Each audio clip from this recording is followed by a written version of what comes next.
Bienvenue sur le plateau de Parole d'élu. Nous recevons aujourd'hui le maire de Bellefontaine et par ailleurs président du SICOVAD qui fête ses 50 ans, Philippe Clodon. Bonjour.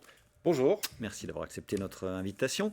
Grand plaisir. On va passer avec cette première question traditionnelle dans cette émission. Comment est-ce que vous êtes entré en politique pour être devenu maire donc, de Bellefontaine en 2020, vous qui étiez cadre dans le BTP? Comment s'est fait le chemin? C'est très simple, c'était une suite logique. J'ai été élu, arrivé à Bellefontaine en 2007 ou 2008, originaire de Rochesson. J'ai été élu en 2014 comme conseiller municipal. Et en 2020, s'est posé la question de la succession de Jean-Michel Georges, le maire en place, qui souhaitait arrêter simplement parce que voilà. Et ça s'est fait très très très naturellement. J'ai une très bonne relation avec Jean-Michel et c'était un peu une poursuite et ça s'est fait très naturellement.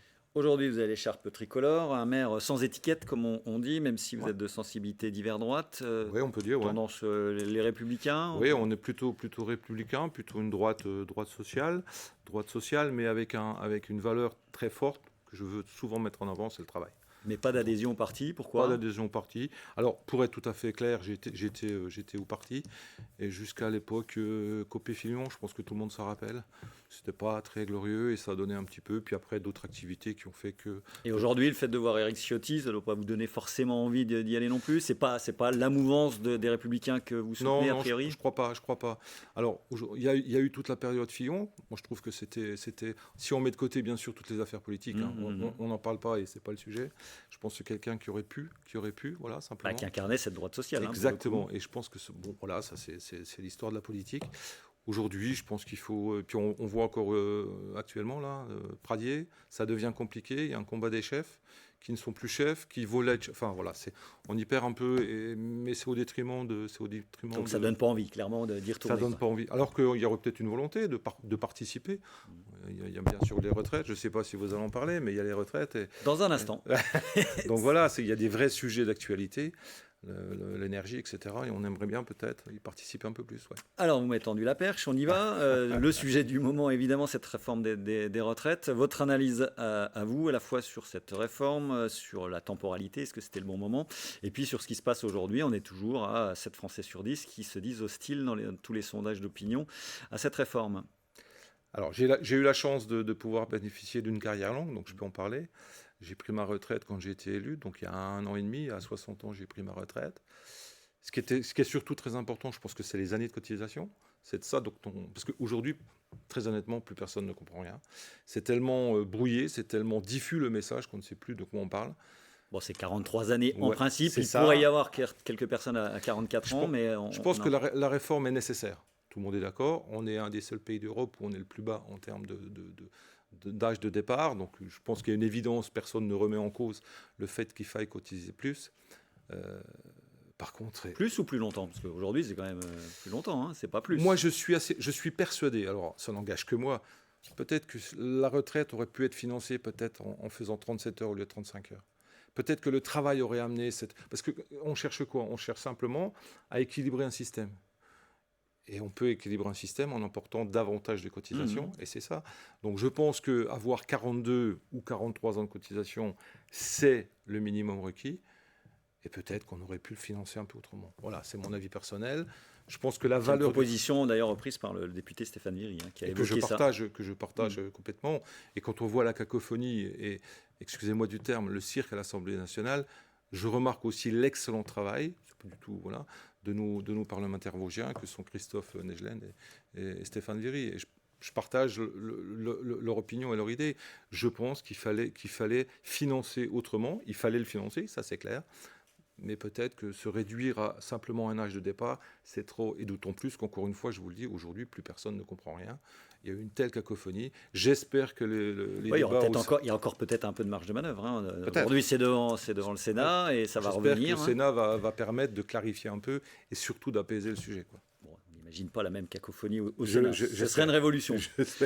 Un mot comme nous le faisons toujours sur vos indemnités. On va voir son tableau. Elle s'élève à un peu plus de 1 000 euros net avant impôt pour la mairie de Bellefontaine. 1 000 euros comme président du SICOVAD. Votre regard rapporté au temps passé, est-ce que pour vous c'est le juste prix Oui, enfin, j'ai repris simplement ce qui est dans la loi. Hein.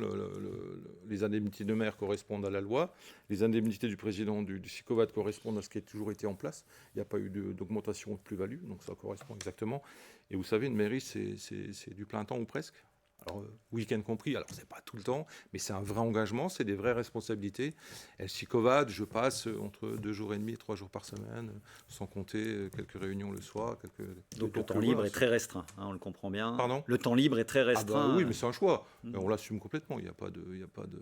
C'est avec bonheur qu'on fait ça, même si quelquefois c'est pesant et c'est prenant, mais c'est. Donc vous n'êtes pas de ces maires qui nous disent en gros 80% d'emmerdement, avec tous les guillemets ce que ça requiert, et 20% de bonheur ou de plaisir.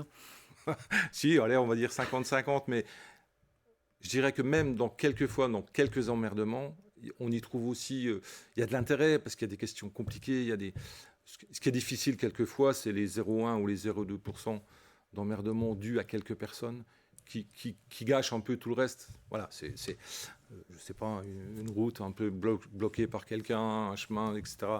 Ça, c'est pesant et ça mine un peu, ça nous prend beaucoup de temps, alors que ça pourrait être quelquefois beaucoup plus simple.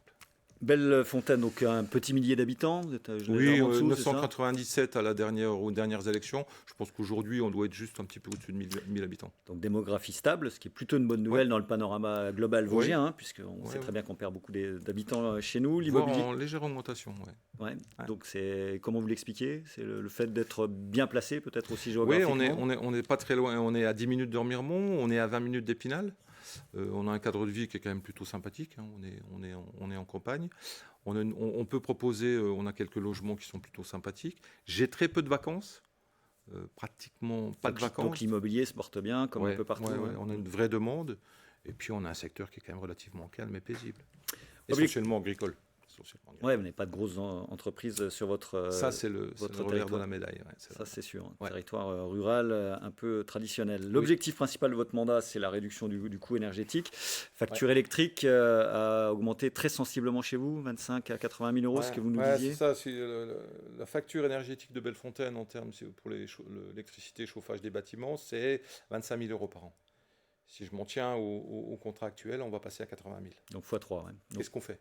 Voilà, c'est ça. Donc, alors, on a tout repassé en tarif bleu, on a réduit, on a adapté les puissances des compteurs pour être en dessous les 36 kW pour permettre d'avoir et on est engagé sur une très forte rénovation énergétique. On a commencé par le bâtiment de la mairie, bibliothèque, etc., où on va passer en chaudière énergie renouvelable. Il y a une étude qui va être lancée au niveau communal pour avoir une chaufferie communale idem en énergie non renouvelable. Ce qu'il faut, c'est diminuer les factures énergétiques. En passant par le LED aussi, comme un peu partout. L'éclairage public, on passe d'être fini. On a rénové tous les 35 points qui vont être allumés, enfin qui vont être équipés de LED, avec certainement coupure nocturne pour adapter la facture. Sans heurts, sans difficulté, pas d'appréhension. Il y a une vraie volonté, encore une fois. Les habitants acceptent ça sans problème aujourd'hui. Parce qu'on n'est pas sur un secteur de... Et puis ils voient ce qui se passe ailleurs aussi, forcément. Oui. Et en plus, on fait partie de l'ancienne ex-C2VRM qui était intégrée aujourd'hui à la CAE. Et toutes ces communes là autour ont une coupure nocturne. Donc soyons logiques. Et puis ça va dans le sens de pollution lumineuse, etc. Donc je pense. Et puis on a un secteur qui n'est pas très concerné par de la délinquance ou autre, qui pourrait justifier de maintenir allumé toute la nuit. Même si l'interaction n'est pas avérée entre le fait de couper et que la délinquance augmenterait, ça c'est des chiffres qui ne sont pas du tout à trouver. Il nous reste 5 petites minutes pour parler du SICOVAD, donc qui fête ses 50 ans, le syndicat intercommunal de collecte et de valorisation des déchets. On va voir un petit tableau pour rappeler que c'est 112 communes, 155 000 habitants, si je ne dis pas de bêtises, 160 salariés, donc grosse PME. On en revient aussi aux indemnités dont on parlait tout à l'heure. Vous êtes à la tête d'une grosse PME, on peut le dire. Le syndicat doit faire face à la hausse des coûts qu'on vient d'évoquer, le fuel, etc. Comment est-ce que vous faites pour ne pas toucher à la taxe qui est le nœud du problème ? Évidemment, vous allez bientôt parler de budget au sein du SICOVAD. On va parler à partir de la semaine prochaine, on va rentrer en débat d'orientation budgétaire. Alors, on l'avait dit. Tous les maires vous attendent, évidemment, sur la taxe. Bien sûr. Alors, juste un exemple très simple pour démontrer ce que vous venez de dire. Le SICOVAD, c'est 640 000 litres de gasoil par an. C'est 22 camions, bennes. Je ne parle pas des camions, ce qu'on appelle en pyrole avec les grues qui retirent dans les déchetteries. Simplement, les bennes à ordures, c'est 22 camions qui partent les matins, qui partent les soirs, sur l'ensemble du territoire vosgien, en porte à porte. C'est 640 000 litres. Quand vous achetez le gasoil à 1,20 €, vous l'achetez à 1,90 €, ça n'a plus rien à voir. Ça n'a plus rien à voir. On était aux alentours de 900 850 000 € de gasoil par an.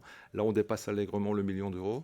Donc, c'est un vrai sujet. Alors, comment est-ce qu'on fait pour ne pas le répercuter sur la taxe? Alors, vous l'avez dit aussi, et là, j'insiste sur le fait que la volonté du SICOVAD, c'est un maintien de la TOM. On va tout faire... Comme taxe taxe d'enlèvement des ordures ménagères. On va tout faire pour maintenir cette TOM, pour ne pas l'augmenter. C'est déjà suffisamment compliqué, on le sait, dans les foyers, dans les ménages vosgiens. Donc ça va passer par une optimisation des tournées. On a réduit les tournées en termes de planning.